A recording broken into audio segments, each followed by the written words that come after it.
Movies try చేశారా మీరు కీర్తి గారు?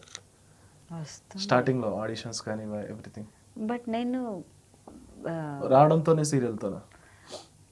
అంటే రావడంతో సీరియల్ కాదులే కానీ జూనియర్ ఆర్టిస్ట్ అవన్నీ. బట్ కర్ణాటకలో కన్నడలో ఒక మూవీ ఆల్రెడీ రిలీజింగ్ ఉంది. కొంచెం ఇది జరుగుతుంది. తెలుగులో 2 చేసింది ఆల్రెడీ. పోస్ట్ ప్రొడక్షన్ అవుతున్నాయి. అసలు ఎందుకు కన్నడ నుంచి హైదరాబాద్కి అసలు? అంటే అక్కడ మీరు చేస్తున్నప్పుడు మేబీ డెస్టినీ ఇక్కడ లాక్కొని తీసుకొని వచ్చింది నాకు. అంటే ఇక్కడ ఎవరైనా ఆప్షన్స్ ఉన్నాయని చెప్పారా? వస్తాయి అన్నారా? లేదంటే అసలు మీకు లాంగ్వేజ్ కూడా అప్పటికి రాదా?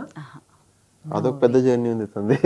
లాంగ్వేజ్ కూడా రాకుండా అసలు లేకుండా తని యాక్చువల్లీ నాకు అప్పుడప్పుడు అనిపిస్తుంది కన్నడ వెళ్ళిపోతే బాగుంది కదా, మన లాంగ్వేజ్ లో మనం ఎవడో సపోర్ట్ చేయడానికి అనుకుంటుంటాను కానీ వెళ్ళడానికి భయపడతాను నేను. తనకి కాల్ ఫర్ వచ్చింది అంతే. యాక్చువల్గా ఆడిషన్స్ అవుతున్నాయని చెప్పేసి కాల్ ఫర్ వచ్చింది. అక్కడ ఉన్న ఒక కాస్టింగ్ మేనేజరు ఇక్కడ జరుగుతున్న ప్రాజెక్ట్ కి తనని ప్రొఫైల్ పిక్స్ ద్వారా చూసి సెలెక్ట్ చేశారనమాట. అంటే ఆ హోమ్లీ లుక్ ఉన్న అమ్మాయి కావాలి, ఒక ఫ్రెష్ ఫేస్ కావాలని చెప్పేసి అప్పుడు తనని ఇక్కడ చూస్ చేసి ఐ థింక్ 2 days లో మొత్తం ఫైనల్ అయిపోయింది. ఓన్లీ జస్ట్ 2 days లో మొత్తం ఫైనల్ అయిపోయింది అనమాట. అక్కడ ఒక 2-3 సీరియల్లో, చాలా సీరియల్లో జూనియర్ ఆర్టిస్ట్ గా నించున్నాను. ఇక్కడ ఏదది కార్తీక దీపం ఇక్కడ ఎలా వచ్చిందో అక్కడ స్టార్ సువర్ణంలో ముద్దులక్ష్మి అని వచ్చేది.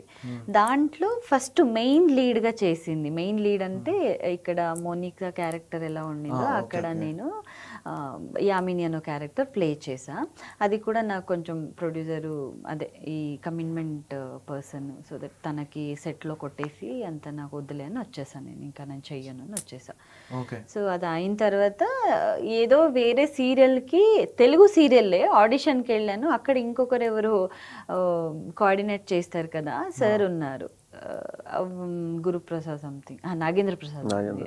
సో అక్కడ లేదు అర్జెంట్ వెతుకుతున్నారు, అక్కడ సెట్ కావట్లేదు అని. మనసిచి చూడు నా ఫస్ట్ ప్రాజెక్ట్గానే.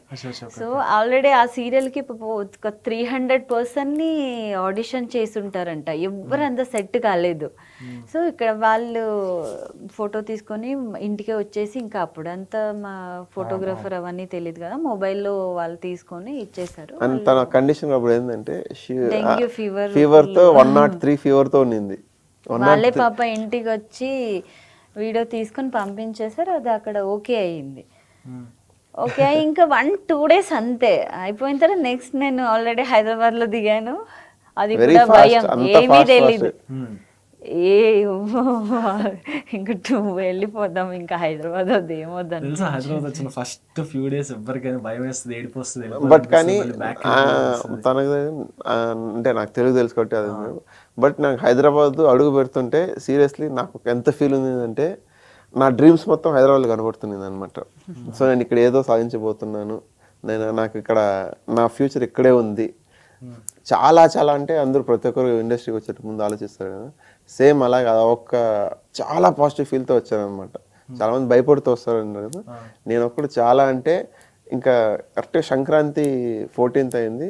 14th ఈవినింగే బస్సు ఎక్కాను, సారీ ట్రైన్ ఎక్కాను అనమాట. ట్రైన్ ఎక్కేసి అమ్మకి చెప్పేశాను, అమ్మ నేను వెళ్తున్నాను అంటే, నా అక్కడ కన్నడలో కంప్లీట్ అయింది, దాన్ని తెలుగులోకి ఇది చేయడానికి వస్తున్నాను అనమాట. అండ్ ఆ మాట్లాడడానికి కోసమే వస్తాను ఇక్కడికి. బట్ కానీ నాకు ఎందుకో నా ఫ్యూచర్ ఇక్కడే కనబడింది. అంటే ఒక విజన్ అంటే ఉంటది కదా, ఫ్యూచర్ ఇక్కడే కనబడింది. చాలా చూడండి నిజంగా తను కర్ణాటకలో ఉన్నప్పుడు 5-6 years అస్సలు టచ్ లో ఉన్నా కానీ ఎప్పుడు మేము అక్కడ మీట్ కాలేదు.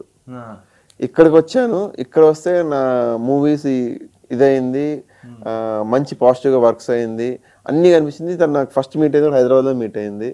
మాట్లాడడం కూడా ఫస్ట్ టైము హైదరాబాద్లోనే. నేను ఇక్కడ ఒక ఈవెంట్ నుంచి వస్తున్నప్పుడు తను ఒక రిటర్న్ వస్తాడు మాట్లాడాను. ఎందుకు హైదరాబాద్ చాలా పాజిటివ్గా నేను చూసుకుంటూ వచ్చిన ప్లేస్ నాకు హైదరాబాద్ అనమాట. నా ఫ్యూచర్లో నేను ఇక్కడ చూసుకున్నాను, నేను సెటిల్ అయితే ఇంకా తెలుగు ఇండస్ట్రీలో సెటిల్ అవ్వాలి అన్న మైండ్ సెట్తోనే అంతా ఫిక్స్ అయిపోయి వచ్చాను అనమాట. గాడ్స్ గ్రేస్ ఎవ్రీథింగ్ అలాగే అవుతుంది. ఆయన పాస్ట్ తెలుసా మరి? ఆఫ్ కోర్స్, ఎందుకు తెలియదు. మనది ఏముండదు సార్, అంత చెప్పడమే. అంటే ఆ దాచిపట్టరాలు అది ఎందుకో నాకు అలాంటి ఫీల్ లేదనమాట. ఏమున్నా